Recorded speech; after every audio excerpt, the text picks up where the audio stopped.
AP ఉద్యోగులు మరియు పెన్షనర్ల డీజేటీఆర్ arrears బకాయిలు మరియు పిఆర్సీ అరియర్స్ చెల్లింపుల సమాచారం అండి. ఇక విషయంలోకి వెళ్ళినట్లయితే ఆగస్టు నెలలో సిఎఫ్ఎంఎస్ కి వెళ్లిన జెడ్పీపీఎఫ్ లోన్స్ ఇప్పుడే ఖాతాల్లో జమ అయ్యాయి. సంబంధిత ఉపాధ్యాయులు తమ బ్యాంకు ఖాతాలను చెక్ చేసుకోవాలి. అలాగే ఏపీజీఎల్ఐ క్లెయిమ్స్ కూడా జమ అయ్యాయండి. డిసెంబర్ నెల వరకు సిఎఫ్ఎంఎస్ కి పంపిన ఏపీజీఎల్ఐ బిల్స్ ఖాతాలు జమ చేయబడ్డాయి. సంబంధిత ఉపాధ్యాయులు తమ బ్యాంకు ఖాతాలను ఒకసారి పరిశీలించుకోండి.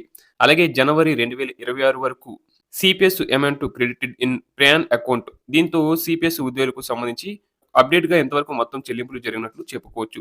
ఆంధ్రప్రదేశ్ ప్రభుత్వం ఉద్యోగులు మరియు పెన్షన్దారుల డీఏ బకాయిల పరిస్థితిని స్పష్టంగా గందరగోళం లేకుండా ఎంతవరకు చెల్లించినవి, పీఆర్సీలో ముడిపడి ఉన్నవి, జీవో ఇచ్చి ఆగి ఉన్నవి అనే 3 భాగాలుగా విభజించి చూద్దాం. ముందుగా డీఏ బకాయిల సమగ్ర విశ్లేషణ ప్రకారం ప్రస్తుతం ఉన్న డీఏల స్థితిగతులు ఏ విధంగా ఉన్నాయంటే, చెల్లించబడిన పాక్షికంగా పరిష్కారమైన బకాయిలు. ఇవి పాత పీఆర్సీ అంటే 2018 రేట్ల ప్రకారం ఉన్న బకాయిలు. డీఏ రేట్ వచ్చేసి 27.248% నుంచి 30.392%.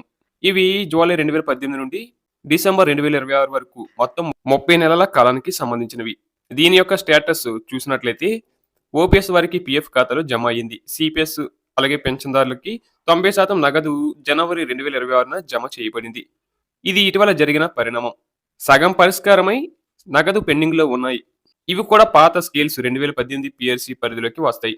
డీఏ రేట్ వచ్చేసి 30.392% నుంచి 33.536%కి పెంచబడింది. ఇవి జనవరి 2019 నుండి జూన్ 2021 వరకు 30 నెలల కాలానికి సంబంధించినవి. వీటి యొక్క స్థితి చూస్తున్నట్లయితే పీఎస్ వారికి పీఎఫ్ ఖాతాలో జమ అయ్యింది. సిపిఎస్ అలాగే పెన్షన్దారులకి 90% నగదు ఇంకా చెల్లించలేదు. అలాగే మరొక గమనికండి, 1 జూలై 2021 నుంచి 1 జూలై 2021 వరకు 1 నెల నగదు బకాయిలు కూడా కొందరికి పెండింగ్ లో ఉన్నాయి. అలాగే పీఆర్సీ బకాయిలతో ముడిపడి ఉన్నవి. ఈ బకాయిలు సాధారణ డీఏ బకాయిలుగా కాకుండా పీఆర్సీ అరియర్స్ తో కలిపి ఇస్తామని ప్రభుత్వం చెప్పింది. పాత పీఆర్సీ 33.536% నుంచి 38.776%కి పెంచబడింది. ఇవి జూలై 2019 నుండి మార్చి 2020 వరకు 9 నెలల బకాయిలకి సంబంధించినవి. ఇక కొత్త పీఆర్సీ 20.02%కి సంబంధించినవి. ఇవి జూలై 2021 నుంచి డిసెంబర్ 2021 వరకు సంబంధించినవి. ఇవి పూర్తిగా పెండింగ్ లోనే ఉన్నాయి. పీఆర్సీ బకాయిలు ఎప్పుడు ఇస్తారో అప్పుడే ఇవి వస్తాయి. అలాగే పూర్తిగా నిలిపివేయబడినవి. కోవిడ్ సంక్షోభం కారణంగా కేంద్ర ప్రభుత్వం తరహాలోనే రాష్ట్రాలు కూడా ఫ్రీ చేయబడిన డీఏలు. ఇవి జనవరి 2020, జూలై 2020, జనవరి 2021 ఇవి ఇంకా చెల్లింపులు జరగవు అని అయితే చెప్పుకోవచ్చు. అలాగే జీవో ఇచ్చి బిల్లులకు అనుమతి లేని బకాయిలండి. ప్రస్తుతం ఉద్యోగులలో ఎక్కువ అసంతృప్తికి కారణం ఇవే.